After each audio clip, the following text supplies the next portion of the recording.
Welcome back to the Surrey Valley SaberDogs pregame show. Tanzer here, joined alongside head coach of your Surrey Valley SaberDogs, Alex Miklos. Alex, let's start off with the big news. Last week, you guys clinching the first half Lewis Division, submitting yourself into the postseason for the first time since 2019. First time there will be a home playoff game here at Corbett Field as well.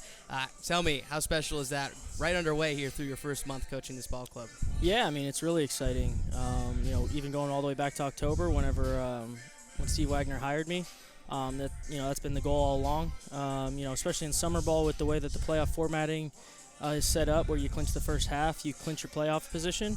It gives us a lot of freedom in the second half to kind of rotate guys in and out, keep guys fresh, and get other guys at bats and opportunities. So, we feel really fortunate. We played a lot of good baseball in the first half, pretty much right where we wanted to be. So, going all the way back to October, that was the goal, trying to put together a competitive roster.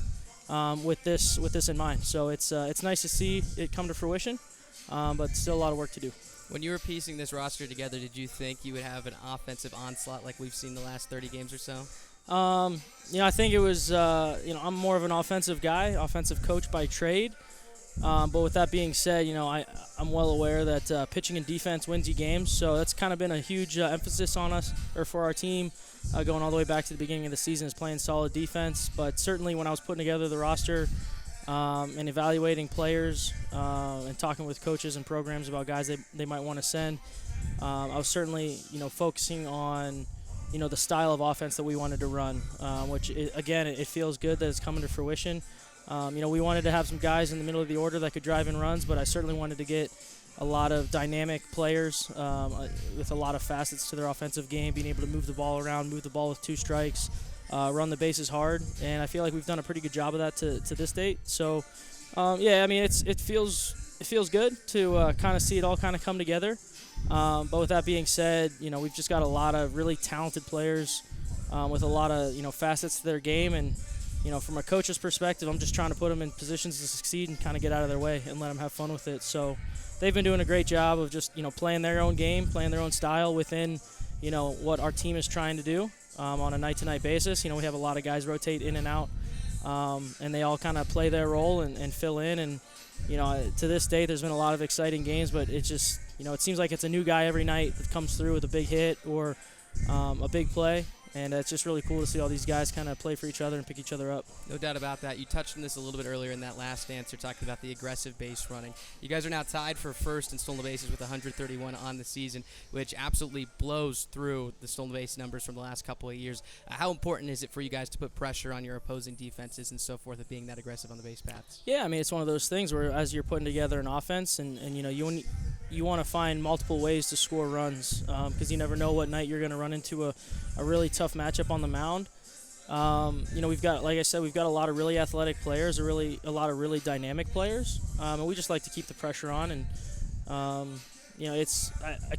basically we just give a lot of green lights and kind of trust guys to use their instincts and pick a good time to go.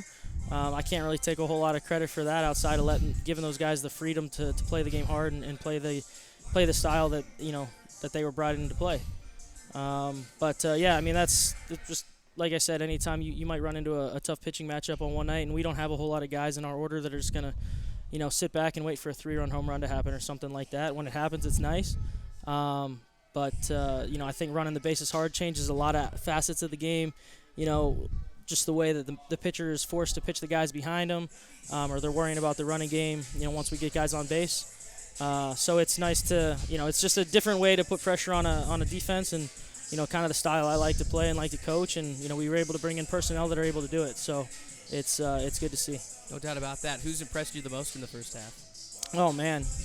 We've got a numerous number of guys. Alan Greer came in on a temp contract, a returner from last year, and made an impression very early on with his style and approach to the game. His numbers have been really good, but the way that he carries himself, the way that he works on his craft, he's in the dugout between innings taking notes, writing down stuff about his at-bats, between at-bats, between defensive innings and everything. Bo Brewer obviously has been very impressive. He started the season with a 31-game hit streak, and the guy's just got a knack to put the ball in play, a knack to find the barrel. And he's continuing to get better. I know he had a couple offers the last couple nights. He's off tonight. But he just continues to get better. He works hard every day.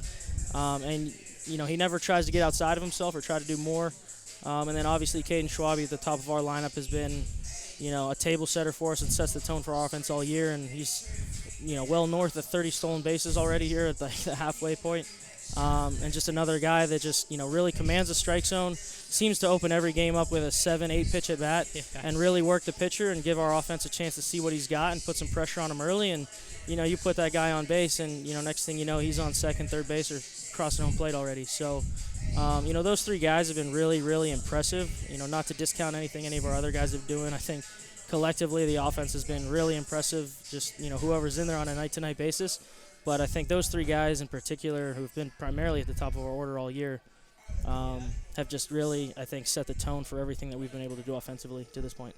For sure. Now, going back to the last couple of nights, it's been a different type of baseball game that we've seen. You're used to the blowouts. I think it's 16 games with 10 or more runs, 3 games with 20 or more runs this year. We saw a couple of close ball games the last couple of nights.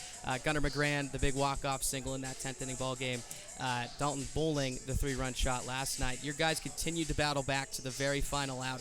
Showed a lot of resilience the last couple of evenings. Talk to me how their sort of the attitude is in that locker room and in that first base dugout, knowing that sometimes you can get swayed by the fact that you score a lot of runs and you're blowing out teams, but then all of a sudden you face some adversity and you're able to stay in it and push through and come back. Yeah, I think it goes all the way back. We had a game early in the year against Spearfish that we were down 7-2 early, came all the way back and tied it up at 7 late in the game, and unfortunately, we didn't finish it off. I think we lost that game 8-7, but I remember after that game, to that point in the season, we hadn't been challenged a whole lot offensively by any really, really good pitchers or anything, and we had a lot of really high-scoring games. And I remember speaking to the team after that game, just telling them, hey, we're going to be in a lot more ball games like this down the stretch, fellas. These are the type of ball games that we want to be in, and that is going to prepare us for a run down the stretch. And I think we're just starting to see that come to fruition. It's good to continually get challenged. With the ultimate goal of winning a championship. We know we're going to run into some really good teams down the stretch. I know we got Western Nebraska coming up here right before the All-Star break, and that's going to be another really good test, a team that's playing some really good ball and is really solid on the mound. But, with that being said, we've taken some lumps as well. We've made some mistakes in those games that we can all learn from, and we've been fortunate enough to come out on top. But it's the same thing I talk to our guys about every day is just, whether you succeed or you fail in a certain situation within the game, it's the opportunity and it's the experience that you're gaining in that particular moment that's going to prepare you for the next time you're in that spot. So, like I said, whether they succeed or fail, it's about keeping that even keel and having that understanding that, hey, we're going to be back in this spot. It might be tomorrow night. It might be 3 weeks from now. It might be in a championship game. But when we're in that spot again, there's going to be comfort because of the experience we've gained in being challenged in that opportunity before.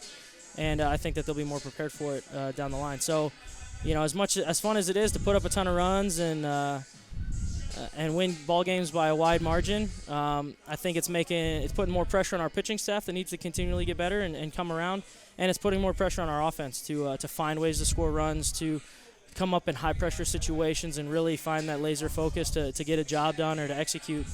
And I think like I said, it's just going to prepare us for down the line and competitive games at the end of the year.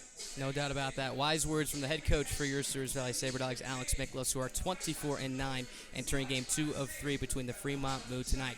That game between the Moo and the SaberDogs will start in just a moment. 7:05, first pitch coming up next.